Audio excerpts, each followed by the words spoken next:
Want to ensure smooth international trade payments without risks? The secret lies in mastering the letter of credit process.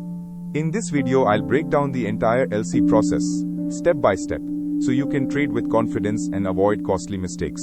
Let's dive in. Application for LC. The applicant applies to the LC issuing bank for a letter of credit. This is the first step in securing payment for goods to be shipped. Issuance of LC. The LC issuing bank processes the application and issues the LC. This document is then sent through the SWIFT network to the beneficiary's bank, known as the nominated bank. Advising the LC. The nominated bank receives the LC and advises the exporter. This means the exporter is formally notified of the terms and conditions of the LC. Shipping of goods.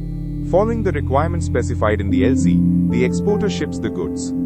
This step is crucial, as it must align with the terms laid out in the LC. Document submission. After shipping the goods, the exporter submits all required documents to the nominated bank. These documents typically include the bill of lading, invoice, and any other documents specified in the LC. Document scrutiny by nominated bank. The nominated bank reviews the submitted documents against the terms of the LC. It checks for compliance or discrepancies in the documents.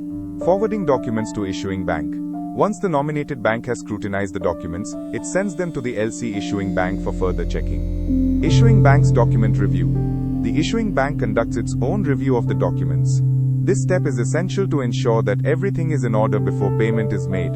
Presentation for payment. After the issuing bank completes its review, it presents the documents to the applicant and requests payment. Payment by applicant. The applicant makes the payment to the issuing bank. Only after this payment is made does the applicant receive the documents. Customs clearance. The applicant then submits the received documents to customs to release the goods. This step is vital for the applicant to take possession of the goods. Payment to exporter. Meanwhile, the issuing bank sends the payment it received from the applicant to the exporter's bank. The exporter's bank then pays the due amount to the exporter. Completion of LC life cycle. With the payment received, the life cycle of the letter of credit is completed, ensuring that all parties have fulfilled their obligations.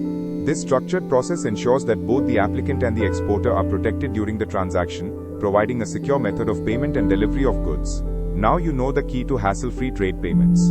If you found this helpful, don't forget to like, share and subscribe for more expert insights on import, export and trade finance. Drop your questions into the comments. I'd love to help. See you in the next video. Let me know if you want any tweaks.